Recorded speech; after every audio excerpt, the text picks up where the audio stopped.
We are just about all ready to go, folks. So we're just going to leave it another couple of minutes to get people joining. So we've got a few people joining now. As ever, we are recording as well. So all going to be available on the performance room later on.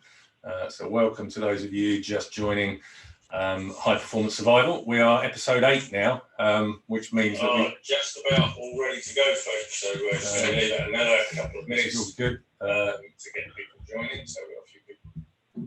Just need to switch some sound off as well. So we'll just do a little bit of playing around with this. So give me 1 second while people join.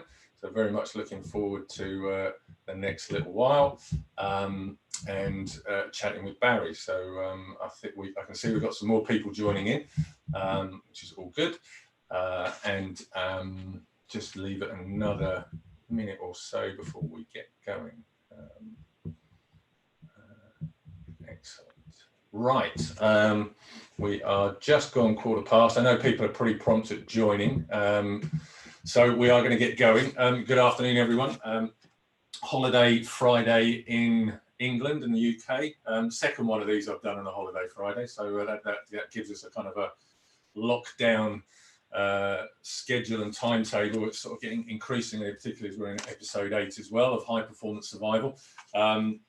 Going to have a change of theme next week, but I'll talk to you about that at the end. And so I'm delighted to finish off the current focus of High Performance Survival with one of the people who I first sent the article to that inspired this podcast, which is about shifting into a survival mindset, and really looking forward to chatting with Barry Moore, VP Global Key Cities at Adidas.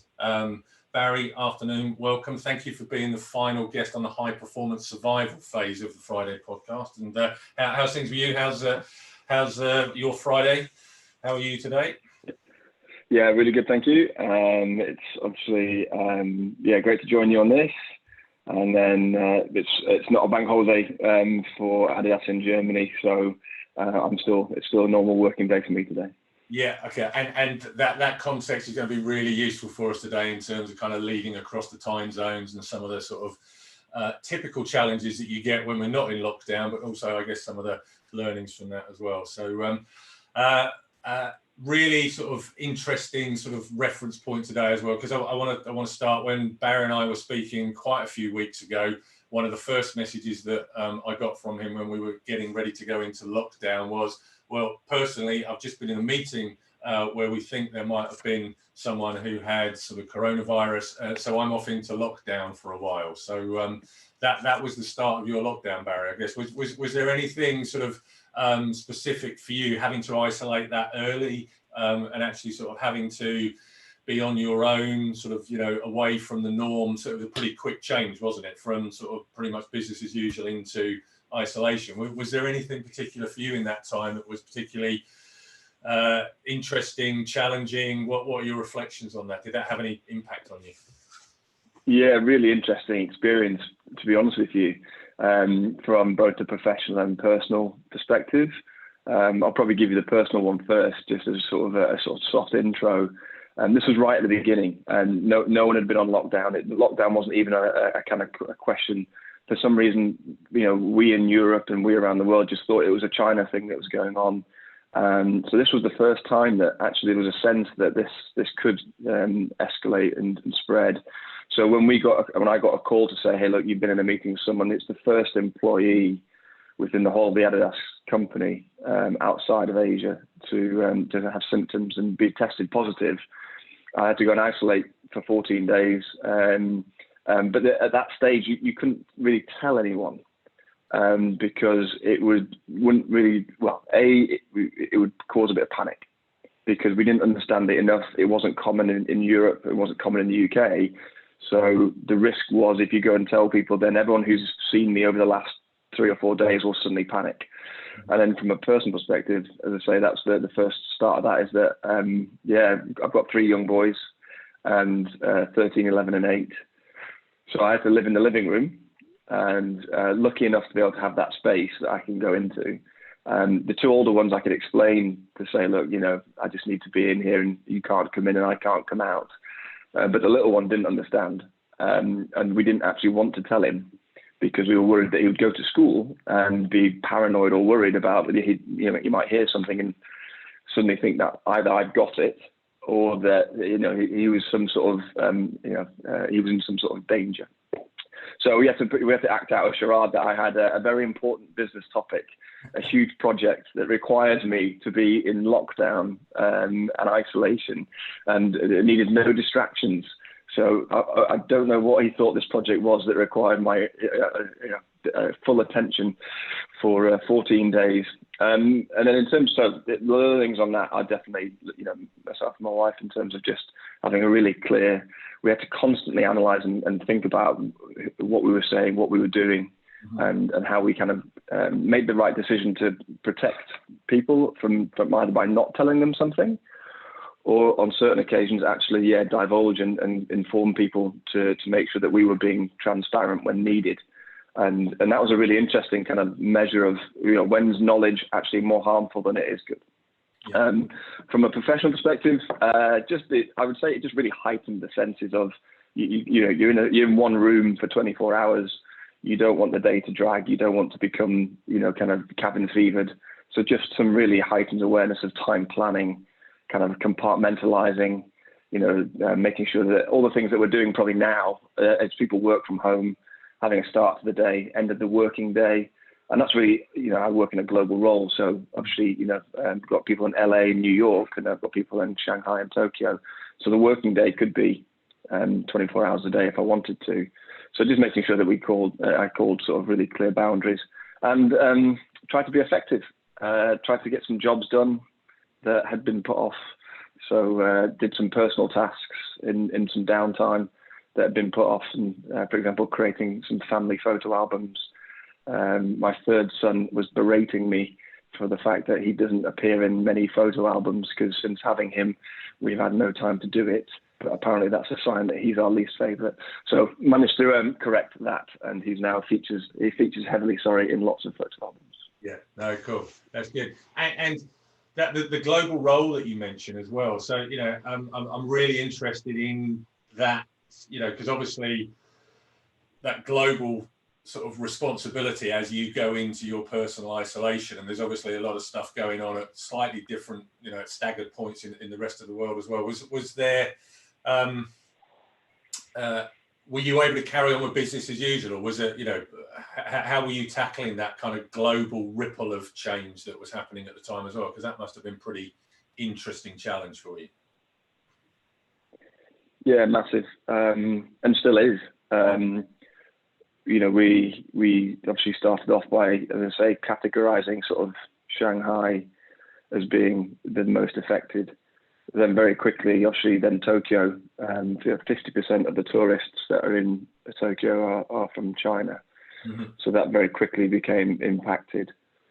And we started to actually see that market over there is heavily owned retail dominated.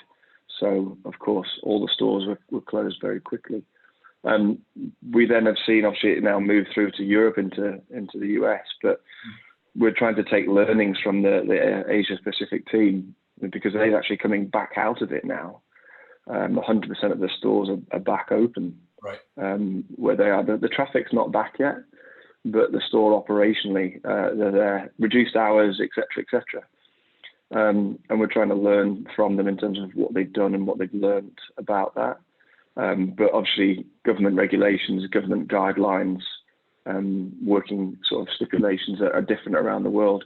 So what we're trying to do is, and this is one of the things that we're trying to balance at the minute, which is how operationally effective can we be, versus then looking at the more sort of strategic elements of my role, which is about setting ourselves up for future success and making sure that upstream and early on in all the processes that we have as a company, that we're still prioritizing the cities, which is what I look after, within the future planning, knowing that operationally right now, when you go into a crisis management mode, each country and each market has got their own kind of crisis management teams. Yeah. Obviously, they're being coordinated by global, but the things I'm sort of realizing is that we need to let the global side of things manage the crisis management, and that needs to be consistent and it needs to be clear. And a lot of what I'm doing at the minute is actually not stepping into those conversations to not muddy any waters and to not try to give conflicting messages by accident. So it's a real, if you like, test of wanting to help, wanting to ensure that your particular part of the brand strategy is still being delivered or is, being considered, but at the same time knowing when to just leave it alone and appreciate that now's not the time. Yeah. And are you getting a sense that actually some of the sort of relationships with the different sort of parts of the global role that you're playing, are you sort of seeing the way that things are working? Do you think that's going to sort of change things for how you sort of interact sort of, normally? So, has there been exchange of intelligence? Has there been a different sense of working that you think is going to kind of influence the way things go forward? Just interested in that description you gave about the kind of crisis management. Is there stuff you're seeing that encourages you that you're going to be able to sort of move things to an even better place in terms of proactive communication, collaboration across the global role as well? Oh, hugely. I think we're all experiencing on our personal lives and private lives. We're probably now more connected to people that we hadn't made connections with in the past, whether it's a bunch of university friends or family around the world or whoever it might be. We had rhythms and cadences, and we had kind of monthly meetings or whatever, quarterly reviews. We had all those things in place, but now what we're finding is that there's definitely a huge appetite to be able to share the experience, knowledge, learnings. So the phone calls that we set up maybe on a quarterly basis, where I've got 6 GMs who look after the 6 cities. And no one else in the company has got a view or have got the parameters that they live. Mm-hmm. So, they live and they work independently quite a lot of the time. So actually to come together and actually have a conversation with each other about what they're doing. The markets are obviously different. The channels are different. The setups are different. The culture is different. Obviously, that's the way of the world. But I think it's been really helpful and practical for them to just share some knowledge and some experience, and even just a little bit of probably the discussion that's been most helpful is what can they change versus what they can't, and therefore that all kind of accepting that you can't change some things, but knowing that there's some things that you should still try and push on, and we're all sharing that from my side. To be a strategic priority of the business really gives us all the reason to still have a voice and have a huge impact in everyone's working lifestyle, but knowing when to push that and when to say, actually, hold on a minute, we need to reframe that in a different way. Yeah, I think it's really fascinating just thinking about your role and that ripple effect of sort of going into lockdown and then coming out of it in slightly different phases. Is that pulling you in lots of different places where you're kind of, you're obviously reopening stuff and, things are getting live again in certain places whilst there's still speculation in other places as to what's happening when? How are you managing that kind of differentiated playing field, which is even more differentiated perhaps than it normally is? Yeah, our role is really exciting anyway, because we cover across the whole business. Our job is to make sure that we embed cities as the lens through which we do business. Mm-hmm. And that means that if you're a market or a country, then we're asking you to think about how you're focusing on a city. If you're a global category, again, whatever category it might be, every single category from sport to street to fashion, we're asking them to think about cities and the consumers and the needs. So we go across from sales into brand into even the processes. So what's important right now is actually trying to sort of make sure that the conversations we're having with global just stay consistent in terms of we're not asking for anything radically different or radically new. We are looking for, if you like, the way to frame that conversation. Mm-hmm. So for us, one of the things we're framing is, look, if when we start to look to recover from this pandemic, we believe that cities need to play a key role in acting as catalysts. So, and that's really interesting because cities have got some of the toughest lockdown measures. Yeah. They've got some of the highest rates because of the proximity of living and all the sort of good stuff that you'll probably be able to deduce And we've actually got some of that, the highest density of retail. Mm-hmm. So therefore, the lockdown restrictions are going to probably affect us. They haven't affected us most. Tourism plays a huge role, and that's not going to come back anytime soon. So the role that we're trying to play with the business, so the partners around the business, we're just trying to be consistent with everybody. And whether it's the team that are responsible for the stores, and when we say to them, look, when we're ready to reopen again, how do we make sure that we have a city's lens through it?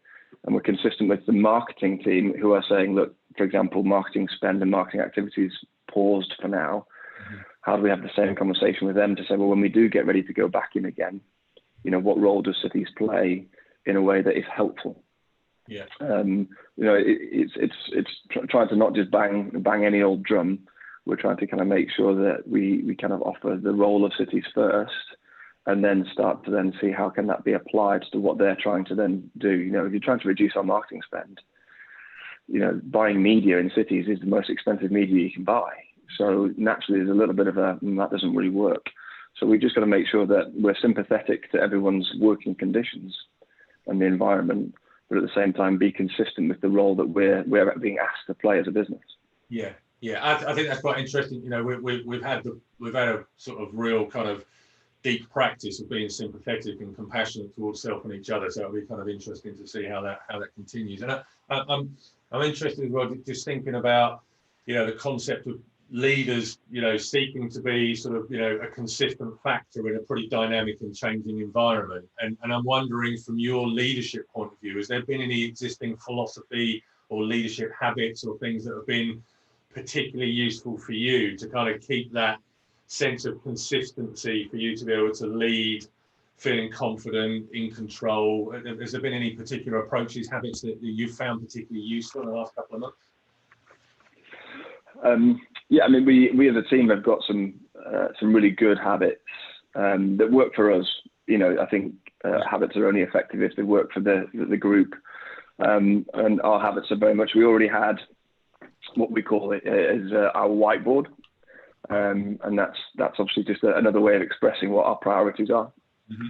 So we'd already, as a team, been really clear about, ultimately, if we're trying to deliver some success in City, that needs to have some contributing initiatives and factors. So we just looked at that whiteboard and just said, look, those don't change, but we just now need to say whether we are still landing them.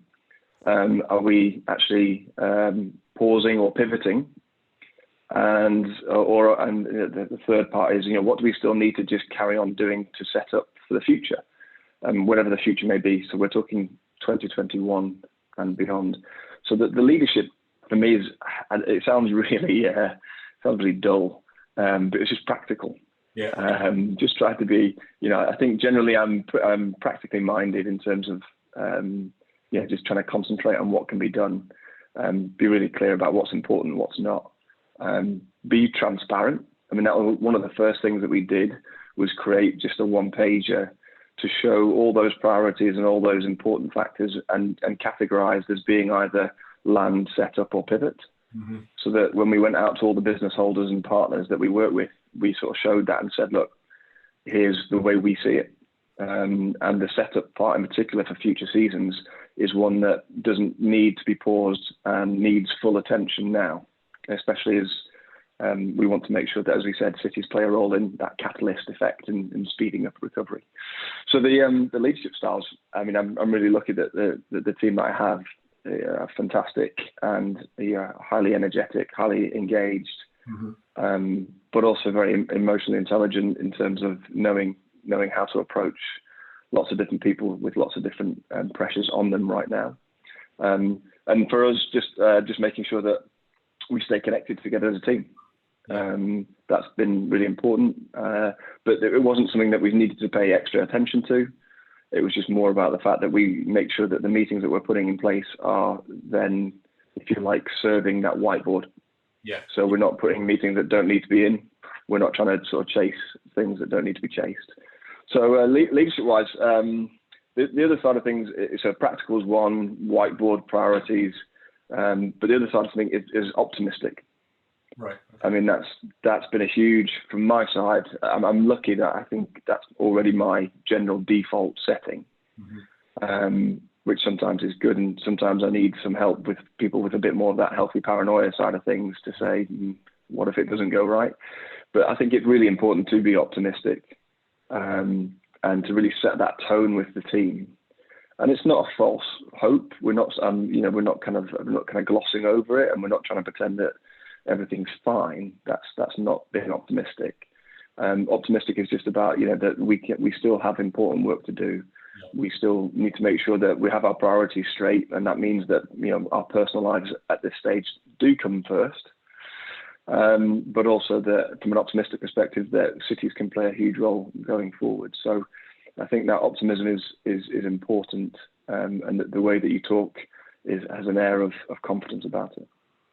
Yeah, no, that's really clear, and I think understanding your sort of default and being able to get that balance of where do I personally stick and where do I twist, that that feels like a really important sort of confidence to know what your norm is and how it's going to be really relevant as well. And I was wondering as well, sort of leading within the context of a specific culture and within a specific kind of within Adidas, there's some really clear leadership principles that are shared across the business. There's some really clear kind of cultural beliefs, and there's some messaging that is very consistent across Adidas. Has that helped you, or has that helped you be interactive with other colleagues? Have you felt the kind of culture piece and the leadership principles piece provide a different value or a specific value during this time? I think what that's given us all as a company over the last couple of years is a common language, right? And that because a culture is it's everyone's got kind of if you like commandments or kind of philosophies or kind of key words and key traits, etc. So, but what it means is that at a time where people's emotional situations may be slightly different, certain words do trigger certain responses, which kind of, in my mind anyway, has given us a safe zone to operate within. So even though there's lots of change and complexity and concern within the business right now, both on a personal level and as a business, as a business, we're a huge business, a very successful business, but with 70% of our doors closed right now, there's huge uncertainty around. It could be uncertainty around what comes next. But A, we've got the confidence in our leadership team and our business that things are going to be fine. And B, we've got this common language that allows us to still interact with each other, that almost provides a little bit of a security blanket or a way of digesting information right now that allows it to feel normal. Right. So, by allowing to say, look, we need to talk about if it's collaboration, if it's about confidence, if it's about then winning the consumer, all the various ambitions, and our strategy has always been laid out really clearly. Mm-hmm. And what the leadership team are doing really well is being really clear about the fact that the strategy doesn't change, but also being really clear about the operational restraints. So I think the leadership framework we've got as a team has just made us all feel that we work for a company that is very solid and safe, and that if someone's talking to you or someone's talking to me and needs support or needs interaction on a certain topic, then there's the belief that it's the right thing to talk about. Yeah, and that feels particularly important given sort of 60,000 plus people across the globe, sort of within that, who are part of that culture, contributing to that culture, and as you say, trying to make things feel normal now. I think it's a really interesting time for the strength of a culture of a business, and how everything plays together as well, and whether that culture is kind of shown outwardly to the consumer, so that the consumer kind of sees what the people are living internally as well. It feels that's particularly important as well. And have you noticed within those leadership principles that the collaboration is one of them, and we've mentioned a little bit of that. I've been talking to a lot of people about seeking support, that kind of collaboration to sit, in order to kind of feel supported. Have you sort of sought any particular support that has been helpful for you, as you've gone through this as well? Have you been more sort of proactive in asking for stuff, or have you kind of felt you've been giving more? What's the collaboration balance felt like for you? Yeah, no, the collaboration's been taken on a completely new dimension. Collaboration in a big company like ours, collaboration can always be, well, I've got my area to look after. And what I'm doing is I'm coming to you and you've got your area to look after, and we're kind of trying to see whether we kind of interface. But I'm still in my area and you're still in your area. Now, obviously then at some points that starts to be blended, but normally it's kind of people just kind of doing their own thing and operating on their own. What we've done over the last couple of months as a company overall is actually just go, okay, hold on a minute here. For example, our e-com business is our only store open right now. We need to make sure that particular part of our business is resourced and serviced the best it can be. So rather than collaborating, let's just hold on a minute. There's a load of people over here that, you know, their role and their remit right now is completely restricted and limited. They can't do what they would normally do. So we've had a huge shift in personnel and resource to the company's priority. And I think one of the learnings from the company is that, you know, when we want to or when we need to, you can make wholesale transitions of resource. Right. And so rather than just collaborating, but still staying with your own agenda, literally taking a collaboration to a whole new level. Yeah, sure. Take the team, take the headcount, take the time. So I think you know, as a company, we've definitely learned that, you know, we talk about being an agile company, but it's hard to be an agile company when you reach a certain size, and everyone's got certain deliverables that need to be delivered. And so I think that's been a really interesting, I don't want to call it an experiment, but an interesting reaction and an opportunity to do things differently, and to really sort of not worry about the sense of the fear of failure is not there. It's more about the sort of need to kind of fix a problem. Yeah, and that's really interesting, you know, because we talk so much in sort of, you know, cultural work or teamwork about the importance of having something really compelling that everyone can buy into and they feel that they are needed to contribute to it. And it you know, it feels like from what you're describing there, it's been that real collective response to this is something that we all can play our part in and need to play our part in, which sort of, you know, dilute some of that individual agenda which is often in place as well. It'll be interesting to see about how that continues as well. So, you know, beyond this as well. It's just it sort of changed the context in which we operate in. We operate as a big company, and we've always had a little bit of almost the security of knowing that we'll be a big company by the end of the year, give or take. We've actually now got some jeopardy, and there's a little bit of, you know, it's almost we've gone back to being a small business mindset.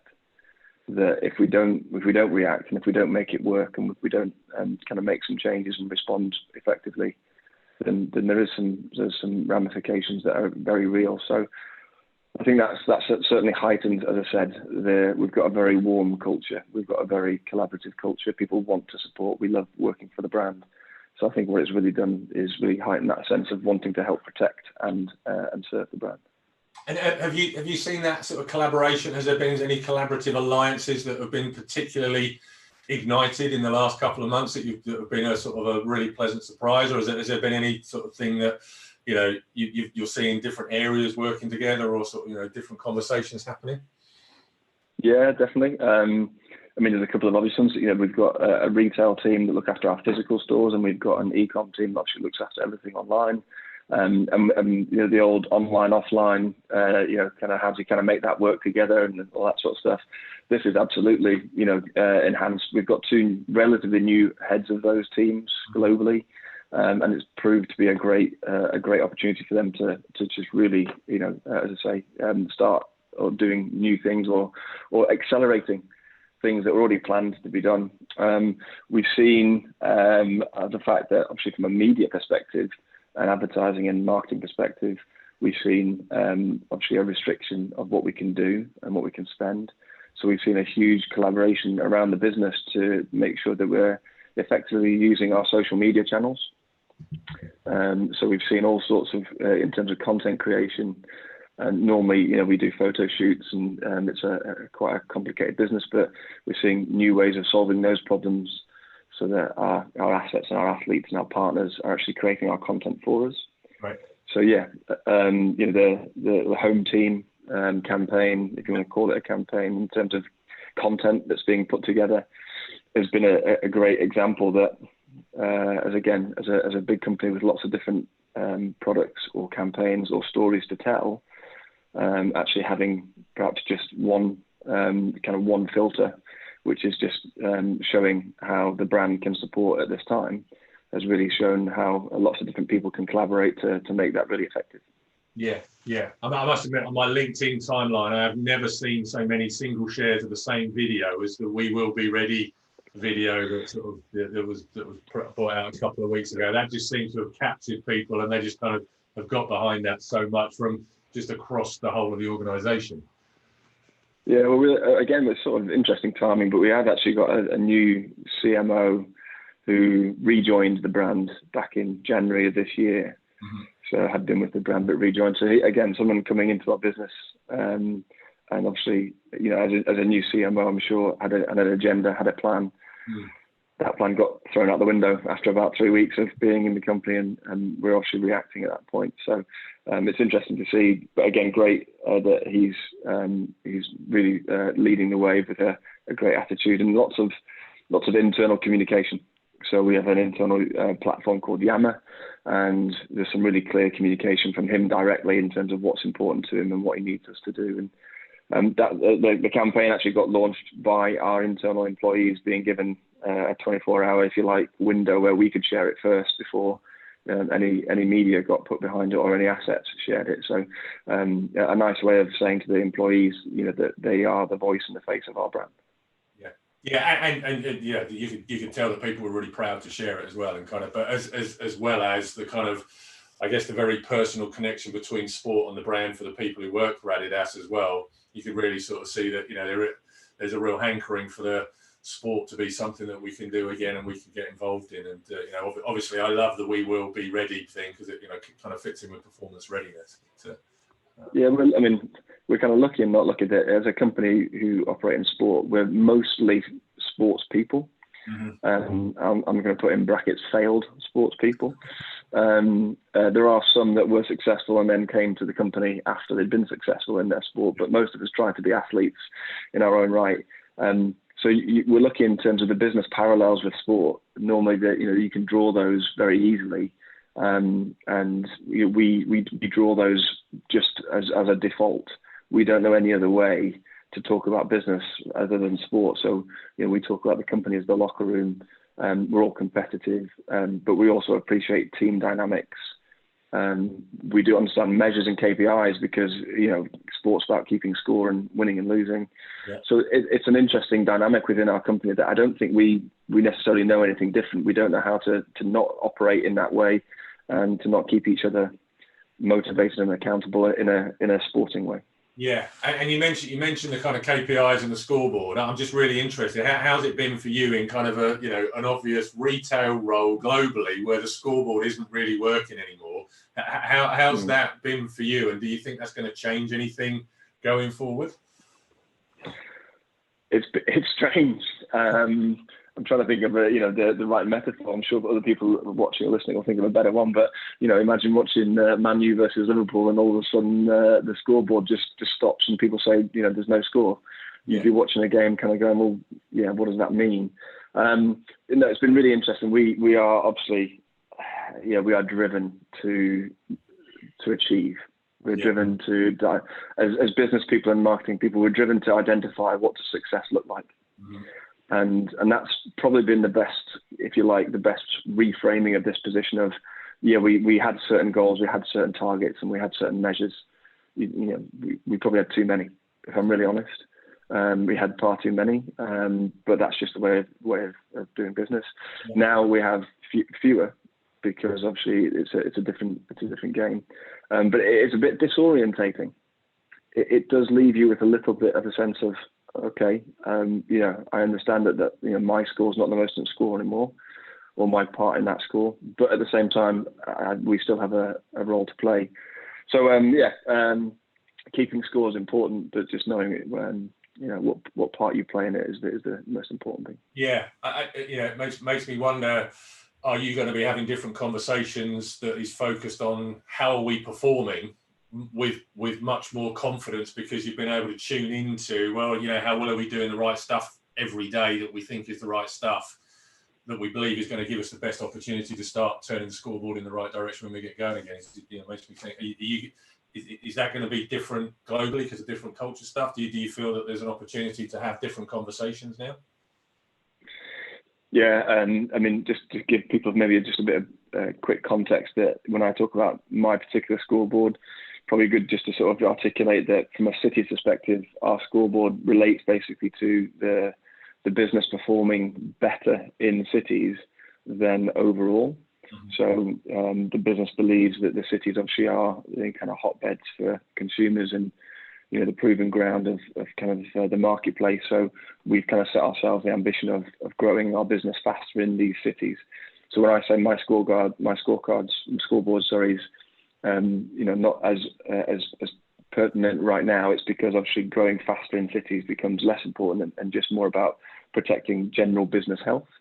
Moving forward, we're also at a really interesting time where we are, as a brand and as a business, we are constructing our new strategic business plan. So we had a business plan between 2015 and 2020. And obviously, you know, the 2020 was due to be all about driving that home, finishing with a sprint, you know, all these kind of sporting analogies that come back in. But now, obviously, you know, at the same time, concurrently during 2020, we're constructing the SVP for 2020-2025. So actually now it is giving us a new lens through which we construct that 2025 plan.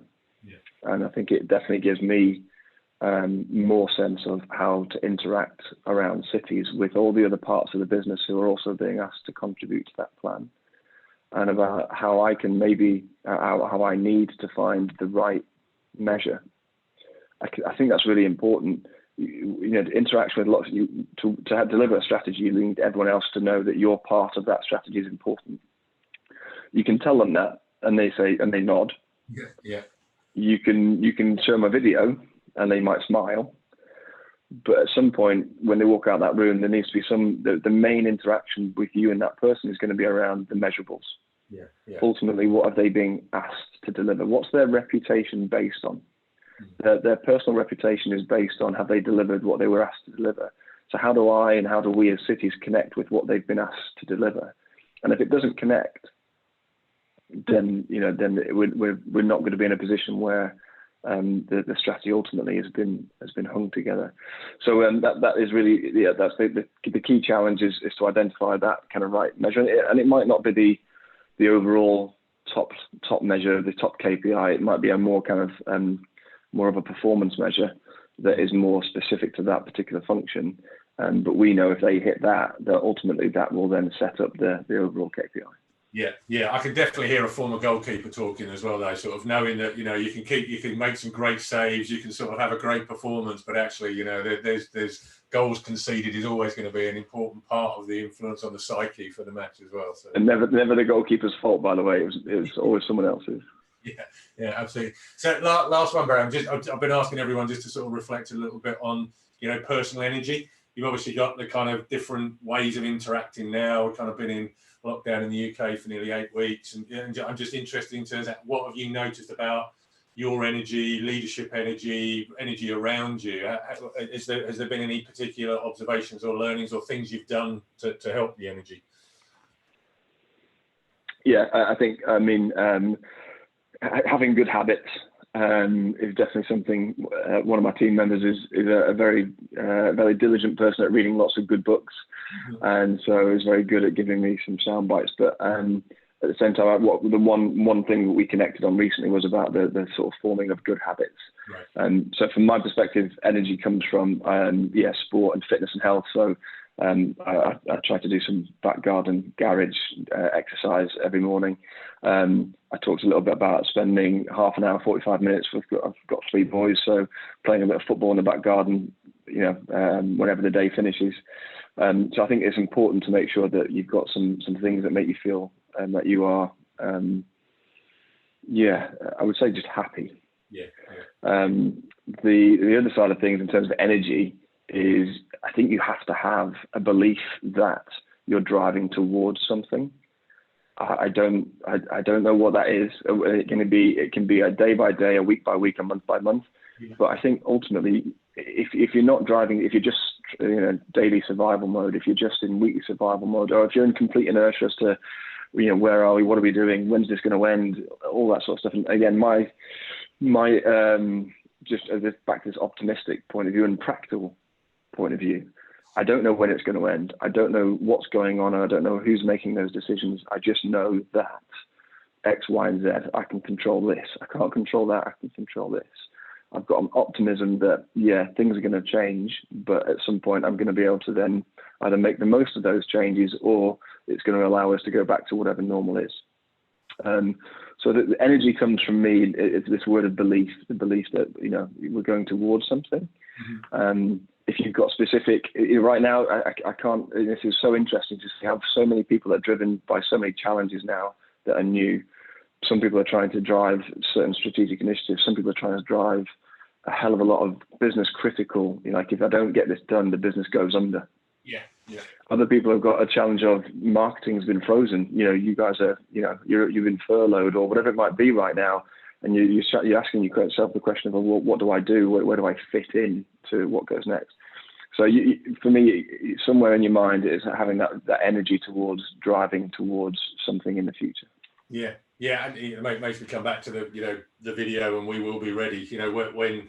When there's a restart point, being ready for that and doing everything possible to be ready to then get back into action and get momentum going again as well. So I think that's that.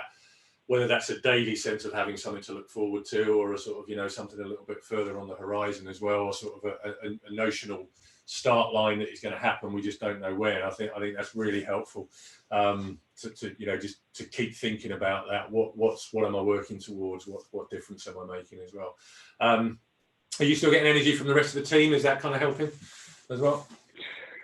Yeah, massively. When I put the team together, I talked to the team about wanting to form a team that felt like it was part of a cycling peloton, okay, yeah. Whereby, I didn't want to be the person that always has to be at the front, always speaks first, always, the old sunflower effect of, let's wait for him to make a decision. And even though we violently disagree with it, we'll just nod and go along with it. So I said, I need people who can come and if I'm going too slow, if I'm not doing the right things, then they go to the front and they drive, and it's my job to keep up. And that's definitely something that I really enjoy, that dynamic. And we've seen it across the team, in lots of different examples where, again, I look at their performance and just think that's a brilliant performance and I need to improve. Other times I hope that I do that to them as well, and I kind of show them that direction. But that dynamic is something that hasn't changed. We just need to make sure, as I say, we deliver it in the context of the situation that we're in. But we talk about two words that are very closely linked, about progressing and impressing. Okay. And I've got a team that definitely want to do both. And it's about that dynamic of, I want to progress and I want to be, kind of go somewhere and be something and move either a more rounded person or obviously, a more successful person. And we always talk about, well, that comes, but the first thing that you need to do is impress.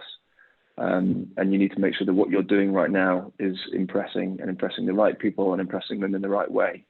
So for us, it's always just that constant, relationship of, are we doing the right things? Are we doing them in the right way? Are we impressing people? And are we collectively as a team making progress? And that would probably be, when you talk about energy, we get huge energy from feeling that we've made progress. And even if it's the slightest thing, someone's mentioned something that we were trying to get them to mention versus a huge result in terms of a net sales achievement. And I think right now in this period right now, to feel like you've made progress on anything, personal or private, again, that's that sense of heading towards something. Yeah. And I think that's a really nice, the Peloton image is a really nice one to kind of finish on as well. That sense that, around us all the moment, even though we're not connected, there may be people who are feeling they can sit at the front and set the pace, but there's some other people who are just quite happy to be able to tuck in and get the drafting effect and kind of go, right, this is good, I'm not having to work so hard, but I'm still getting pulled along by someone else. And having that acceptance of those different roles, I think is really powerful. And keep communicating. I'm ready to go to the front. Right, that's good, because I could do with a little bit of a breather. So, that's a great image to finish with. And thank you for your insights and your very generous sharing, Barry. It's been really great to hear those different thoughts, and looking forward to getting this up on the performance room so that other people can take advantage of it and listen to it. And thank you, as I said earlier on, for being the last person in the high performance survival process, because next week we are changing the theme. We are creating a relay podcast, or a podcast relay. So Dame Catherine Granger is going to be the first person next week who is going to be talking about if I knew then what I know now. So the theme is going to be a very specific then and a moment in time in history, and then a conversation about what does Catherine know now that has resulted from that particular situation, or would be really useful had she known that then. And then at the end of the conversation that I have with Catherine, she is going to let me know who she's handing the baton over to as the person that she wants to hear from, who is going to be having the conversation with me about if they knew then what they know now. And so we're going to get a relay going where the previous person is going to hand on to someone else. So we'll see who we end up talking to as a result of the relay. So that's going to be exciting to see where we go, and making sure that most people are available on a Friday afternoon as well will be one of those requirements as well. But a great one to finish on today, Barry. Looking forward to getting this one going out next week and live on YouTube as well. So wish you all a very good rest of the day. Barry, thank you very much again. Your time very much appreciated, and stay safe everyone, and look forward to seeing you on the next new phase of this particular initiative. So take care. Thanks again. Bye bye.